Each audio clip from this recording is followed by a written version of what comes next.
नमस्कार। हिंदी की कक्षा में आपका स्वागत है। मेरा नाम है दीपाली और आज मैं आपके सामने लेकर आई हूँ मल्हार पुस्तक कक्षा 7 का अध्याय 3 फूल और कांटा। ये एक कविता है और इसके जो कवि हैं वो हैं अयोध्या सिंह उपाध्याय हरिऔध। किसी भी पाठ को पढ़ने से पहले ये जरूरी है कि हम उस पाठ के लेखक या कवि को जरूर जानें। तो जानते हैं अयोध्या सिंह उपाध्याय हरिऔध जी के बारे में। अयोध्या सिंह उपाध्याय हरिऔध हिंदी साहित्य के एक प्रसिद्ध कवि, निबंधकार और संपादक थे। वे खड़ी बोली के महत्वपूर्ण कवि थे और प्रिय प्रवास नामक खड़ी बोली का पहला महाकाव्य लिखने के लिए जाने जाते हैं। यदि हम उनकी जन्म और शिक्षा के बारे में बात करें तो हमें पता चलता है हरिऔध जी का जन्म 15 अप्रैल 1865 को उत्तर प्रदेश के आजमगढ़ जिले के निजामाबाद में हुआ था। उन्होंने घर पर ही संस्कृत, फारसी, हिंदी, अंग्रेजी और उर्दू भाषाओं का अध्ययन किया। यही नहीं, उन्होंने कानूनगो के रूप में भी काम किया और बाद में काशी हिंदू विश्वविद्यालय में अवैतनिक प्राध्यापक रहे। साहित्यिक परिचय अगर हम उनका जानते हैं तो हमें पता चलता है कि हरिऔध जी द्विवेदी युग के प्रमुख कवि थे। उनकी प्रमुख रचना प्रिय प्रवास है, जो खड़ी बोली का पहला महाकाव्य माना जाता है। प्रिय प्रवास के लिए उन्हें मंगला प्रसाद पारितोषिक से भी सम्मानित किया गया था। उन्होंने वैदेही वनवास, पारिजात, रस कलश आदि जैसी अन्य महत्वपूर्ण रचनाएं भी लिखी। हरिऔध जी 2 बार हिंदी साहित्य सम्मेलन के सभापति भी रहे। उपलब्ध जानकारी के अनुसार 16 मार्च 1947 को 76 वर्ष की आयु में हरिऔध जी का निधन हो गया। हरिऔध जी के साहित्यिक सम्मान की यदि हम बात करें तो हरिऔध जी को साहित्य वाचस्पति की उपाधि से भी सम्मानित किया गया था। उन्होंने बाल साहित्य में भी योगदान दिया। इनमें जो प्रमुख रचनाएं हैं वो हैं बाल विभव, बाल विलास आदि। गद्य साहित्य में उन्होंने काम किया है, लेकिन उनकी पहचान एक कवि के रूप में अधिक है। उनकी प्रमुख कृतियां इस प्रकार हैं।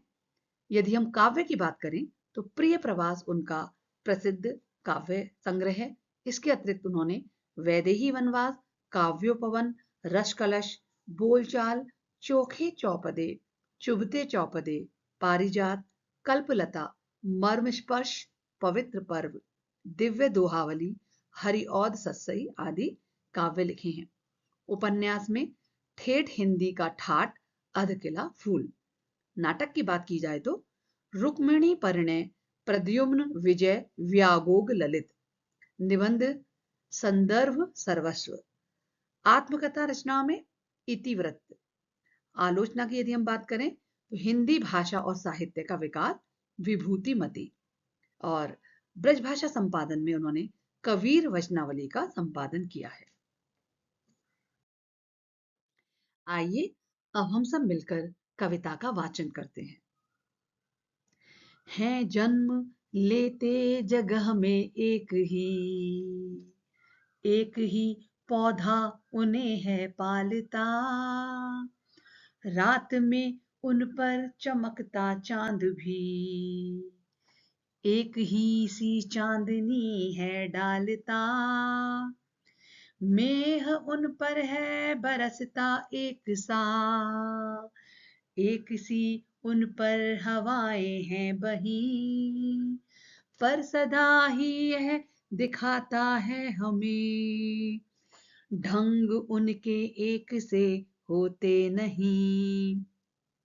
छेद कर कांटा किसी की उंगलियां, फाड़ देता है किसी का वरवसन।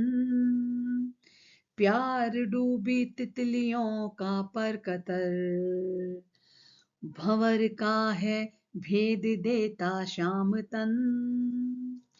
फूल लेकर तितलियों को गोद में, भंवर को अपना अनूठा रस पिला। निज सुगंधों और निराले ढंग से है सदा देता कली का जी खिला। है खटकता एक सभी की आंख में, दूसरा है सोहता सुरशीश पर। किस तरह कुल की बड़ाई काम दे, जो किसी में हो बड़प्पन की कसर, जो किसी में हो बड़प्पन की कसर। क्या आप इन दिए गए चित्रों को पहचान सकते हैं कि ये क्या हैं? जी हाँ, बिल्कुल सही पहचाना। एक चित्र फूल का है और दूसरा चित्र है कांटे का। और इस चित्र में आपको क्या दिखाई दे रहा है? आपने बिल्कुल सही पहचाना। पहले चित्र में हमने देखा था एक तरफ फूल था और एक तरफ कांटा।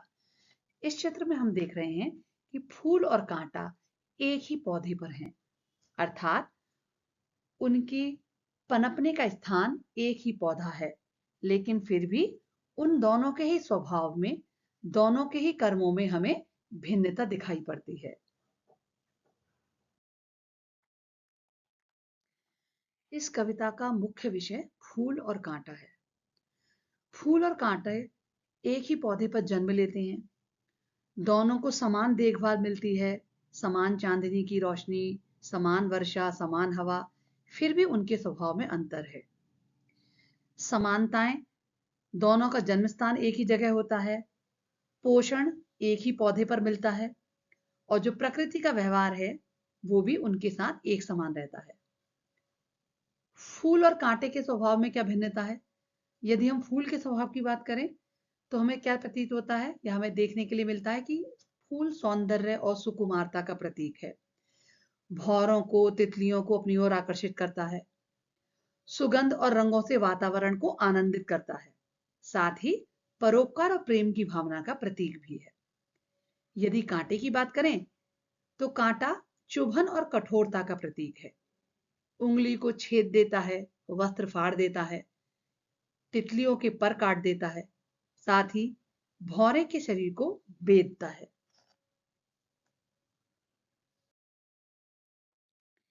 इस कविता में कवि हरिऔध ने फूल और कांटे के माध्यम से मनुष्य जीवन की सच्चाई बताई है। कवि कहते हैं कि फूल और कांटा दोनों एक ही पौधे पर जन्म लेते हैं, उन्हें एक जैसी प्रकृति और वातावरण मिलता है, लेकिन फिर भी उनके स्वभाव और कर्म एक जैसे नहीं होते। चलिए एक एक पैराग्राफ का भावार्थ समझते हैं। है जन्म लेते जगह में एक ही पौधा उन्हें है पालता, रात में उन पर चमकता चांद भी एक ही सी चांदनी है डालता। कवि कहते हैं फूल और कांटा एक ही पौधे का हिस्सा है, एक ही पौधे पर उगते हैं, पनपते हैं, और रात में उन पर चांद चमकता है, यानी कि एक ही चांद उन दोनों पर समान रूप से चांदनी डालता है। मेह उन पर है बरसता एक सा, एक सी उन पर हवाएं हैं बहीं, पर सदा ही यह दिखाता है हमें ढंग उनके एक से होते नहीं। उनके ऊपर बारिश भी एक समान रूप से बरसती है, एक समान रूप से हवाएं उन फूल और कांटों के ऊपर बहती हैं, लेकिन हमने हमेशा से यही देखा है या हमें यही देखने के लिए मिला है कि उनके ढंग हमेशा एक से नहीं होती। फूल और कांटे दोनों के व्यवहार में बहुत ही अंतर होता है। छेद कर कांटा किसी की उंगलियां, फाड़ देता है किसी का वर वसन, प्यार डूबी तितलियों का पर कतर, भंवर का है भेद देता शाम तन। यदि हम कांटे के व्यवहार की बात करें तो हम देखते हैं कि जो कांटा है वो किसी की उंगलियों को छेद देता है। जब भी कोई पौधे के पास आता है, उस पर अपना हाथ रखता है, तो कांटा उनकी उंगलियों को छेद देता है, चुभो देता है। फाड़ देता है किसी का वरवसन, और किसी का सुंदर कपड़ा उस कांटे में उलझकर फट जाता है। जब भी उस पौधे पर तितलियां आती हैं जो फूल के रसों का आनंद लेना चाहती हैं, प्यार में डूबी हुई हैं, उन तितलियों के परों को वो काट देता है। और फूलों के ऊपर मंडराने वाले भंवरों को भी, उनके काले तन को भी वो भेद देता है, छेद देता है। कवि आगे कहते हैं, फूल लेकर तितलियों को गोद में, भंवर को अपना अनूठा रस पिला, निज सुगंधों और निराले ढंग से, है सदा देता कली का जी खिला। वहीं दूसरी ओर फूल का स्वभाव अत्यंत कोमल है। वो फूलों के ऊपर आने वाली तितलियों को गोद में लेकर अपना प्यार लुटाता है और फूलों के ऊपर मंडराने वाले भंवरों को अपना अनोखा रस पिलाता है। साथ ही साथ निज सुगंधों, अपनी सुगंधों से, हर फूल की अपनी सुगंध होती है, तो अपनी उन सुगंध से निराले ढंग से, अपने एक अलग ढंग से उन पर जो भी कलियां होती हैं उनके जी को, वो उनके हृदय को खिला देता है, अर्थात सबको प्रसन्नता ही प्रदान करता है खटकता एक सबकी आंख में, दूसरा है सोहता सुरशीश पर, किस तरह कुल की बड़ाई काम दे, जो किसी में हो बड़प्पन की गजर। अंत में कवि कहते हैं कि एक ही पौधे पर जन्म लेने वाले दोनों के व्यवहारों में इतना अंतर होता है कि है खटकता एक सबकी आंख पर। एक तरफ जो कांटा है वो सबकी आंखों में खटकता है, चुभता है, सबको पसंद नहीं आता, और वहीं दूसरी तरफ फूल का व्यवहार इतना कोमल और प्रसन्न करने वाला होता है कि वह सुर शीश यानी कि देवताओं के शीश पर सोहता है, शोभा प्राप्त करता है। तो यहाँ पर कवि संदेश देते हैं, किस तरह कुल की बड़ाई काम दे, जो किसी में हो बड़प्पन की कदर। यदि हमारा व्यवहार सही नहीं है तो हमारे कुल के जो कुल का जो सम्मान है वो भी हमारे काम नहीं आता, कुल की प्रसिद्धि हमारे किसी काम नहीं आती यदि हमारे अंदर, हमारे व्यवहार में बड़प्पन की कमी है, हमारा व्यवहार दूसरों के प्रति सही नहीं है। तो कवि कहते हैं, केवल अच्छे कुल या वंश में जन्म लेना ही महानता की पहचान नहीं है। सच्ची महानता व्यक्ति के स्वभाव, कर्म और आचरण से आती है। जो व्यक्ति बड़प्पन, सेवा, विनम्रता और मधुरता के गुणों से रहित होता है, वह चाहे किसी भी कुल में जन्मा हो, सम्मान का पात्र नहीं बन सकता। तो यह कविता हमें प्रेरणा देती है कि हम अपने भीतर सद्गुणों का विकास करें और फूल की तरह समाज में सौंदर्य, प्रेम और मधुरता को फैलाएं। मुझे पूरा विश्वास है कि आपको यह वीडियो ज़रूर पसंद आया होगा और आपने आनंद लिया होगा इस पाठ का। इसी तरह से मेरे चैनल को अपना प्यार और आशीर्वाद देते जाइए। अन्य हिंदी वीडियो के लिए इस चैनल को सब्सक्राइब कीजिए, लाइक कीजिए और शेयर कीजिए। मिलते हैं आने वाले वीडियो में। धन्यवाद।